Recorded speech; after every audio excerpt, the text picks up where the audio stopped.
not only the best of the Disney fantasy, but also the best of New York. And in the world of comedy, there's no one more richly connected to New York than our next guest. I can only pray that syndication is 1/10 as kind to me as it has been to him. It's not. Ladies and gentlemen, please welcome the one, the only, Jerry Seinfeld.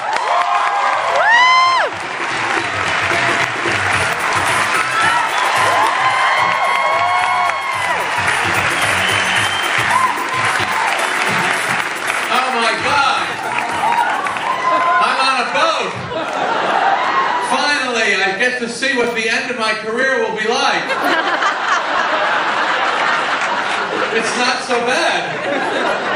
Nice to see you here. Welcome. Welcome to the Disney cruise. What's the name of the boat again? I love it. I've been staying in a stateroom. It's beautiful. And I'm in New York on a cruise. I'm in New York on a cruise. And I'm still in New York. This is what I would want. I would want to be in a boat that does not leave. Doesn't that seem like it would be nice? Because when you live in New York, you need the things that New York has. You need coffee every 3 feet. Can you believe the amount of New York? There's coffee at home. People have coffee at work. They have the cup holder in the car. And the waitresses are walking around with pots. Let me fill it up. Let me warm it up. Let me top it off. You can lift up a manhole cover. We just made a fresh pot. Would you like some? We're too into this drink. We're drinking too much coffee. People walking around, they hold those cups out like they've won an award as they're walking down the street. I'd like to thank Juan Valdez. Why do the people sit in the coffee? Why do they live in there? Why do they just stay in there? Get your coffee, leave. I'm going to open up a coffee shop called Beat It. Coffee comes in 3 sizes. Get lost, see you in Scram. Coffee leads 2 separate lives. It leads one life in the cup, another life in your body. In the cup, coffee is a charming host of a delightful party, isn't it? Everyone around the coffee is sippy and chatty and stirry and sippy. Oh, I want to hear this whole story. But then after the coffee leaves the cup, it enters the human body, and then it is not so friendly. Coffee is me when it gets inside. I want more talking, more peeing. Large intestine, I want all that out of here right now. Mean. A lot of weird drinks though. It's hard to figure out what to drink now, isn't it? You go into a mini mart, it's a whole wall of stuff. What am I getting? Shut up, I don't know. 5-hour energy drink. You ever see that little bottle by the cash register? 5 hours! That's a weird amount of time. Who's working 1 to 6? What does that even feel like? I need 5 hours of energy right now. You were fine, I know, I just hit the wall. 5 hours of energy. The workday is 8 hours. You have an hour for lunch, you're down to 7. According to this company, I only need 2 hours of natural human energy and one of these meth lab Hawaiian Punch Jello shots. Alcoholic coffee drinks.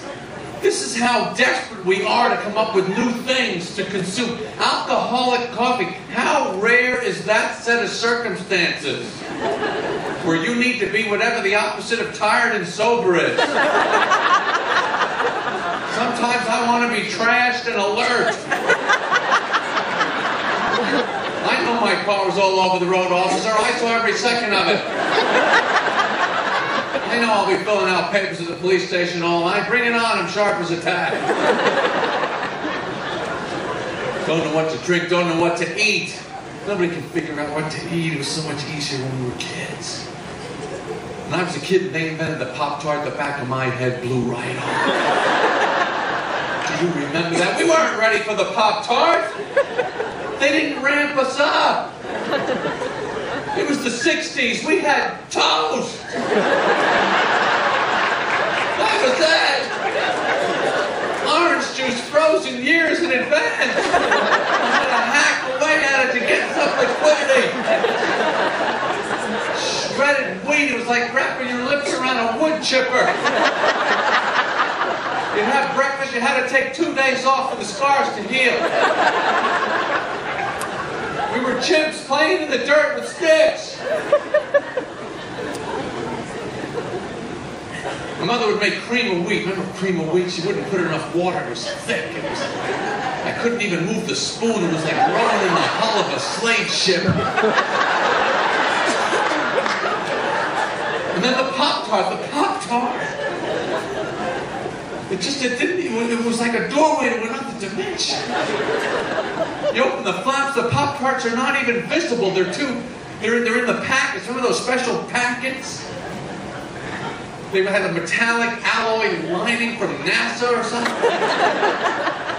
Once there were Pop-Tarts, I did not understand why other types of food continued to exist. What for? Nothing else gave you that seamless flow. 2 in the packet, 2 slots in the packet. Okay, I don't have to figure out anything there. 1's not enough, 3's too many. They always give you 2. And they can't go stale because they were never fresh.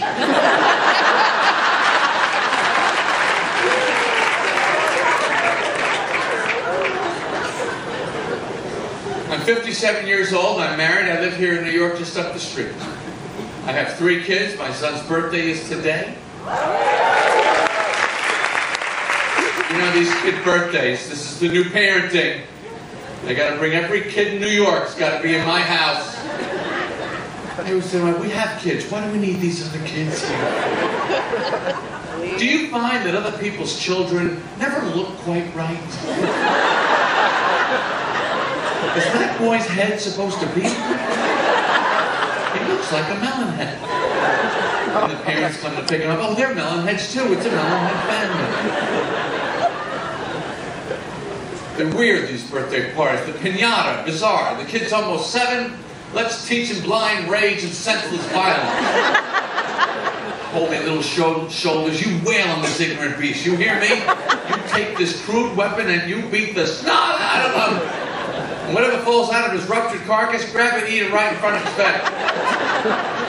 When we're done with him, we're going to put a picture of his brother on the wall. Everyone's going to get a pen and we're going to nail his ass.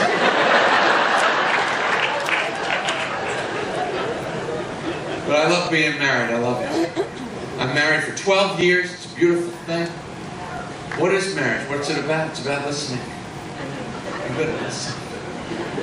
Listening. A lot of wives complain their husbands do not listen.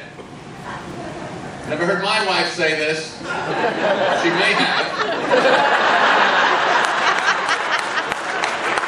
I don't know. Here's what I do know, ladies. I know that your husband wants to make you happy. He wants to do it.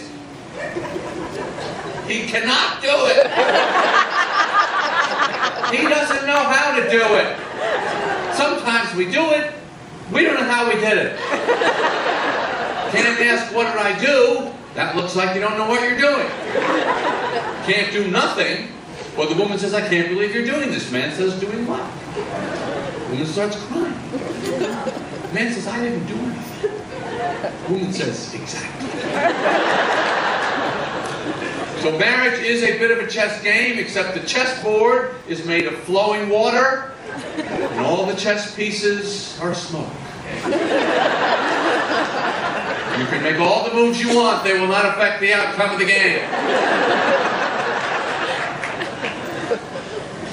You have got to listen in marriage. It's very important. Because women have a lot of questions. When they get married, they become very inquisitive. A lot of questions, and then complicated questions. Theoretical, hypothetical issues. They invent things that may or may not occur. It doesn't matter. They want to know how you might respond. How you would respond. If you faked your own death and I found out about it, what would you say then? What are you talking about? Oh, I dreamt the whole thing last night, so don't deny it. Marriage is like being on a game show and you're always in the lightning round. I have a game show podium. I wake up in the morning, I stand behind the podium. I got a hand button clicker. I'll take movies I think we saw together for 200. My wife, of course, is the returning champion from last week. I'll take details of a 10-minute conversation we had at 3 o'clock in the morning 8 years ago.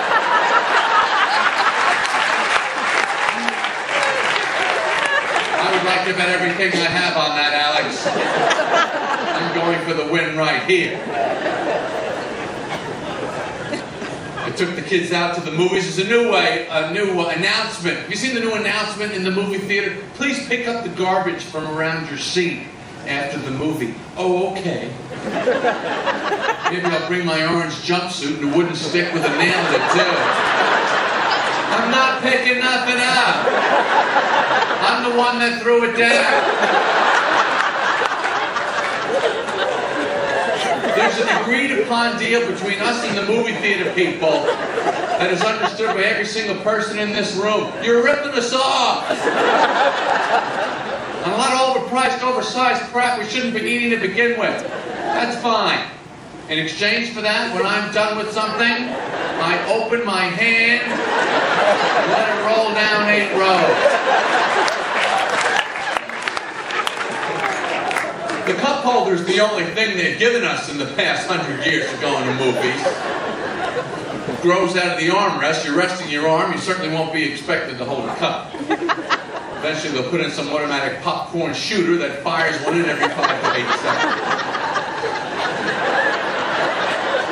We don't want to use our hands anymore for anything. Right? We like wheels on the luggage, belt clip for the cell phone. You have a dog, they give you a button on that leash, the dog pulls the leash, you hit the button, let the line out like he's a marlin.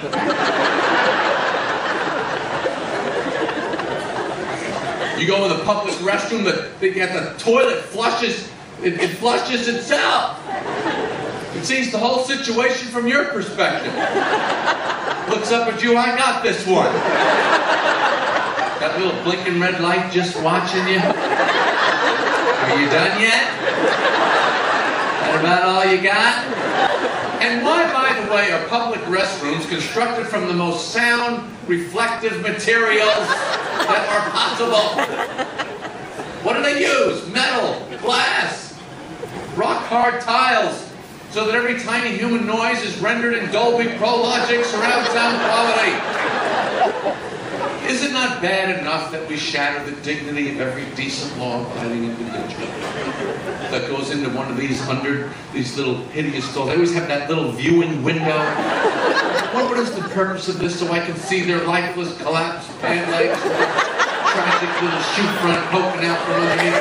How much more money is it to bring this wall down another foot?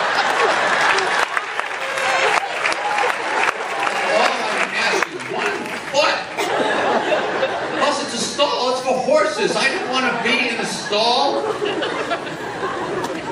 Maybe if it's a stall, maybe I should hang my head right over the front door like the horses do. I'm sure my co-workers recognize my shoes. Let's let them see my face, too. Hey, Bob, how you doing? Yeah, this is why I had to run out of that big meeting. I had a PowerPoint presentation of my own to do. Thank you very much. Thank you.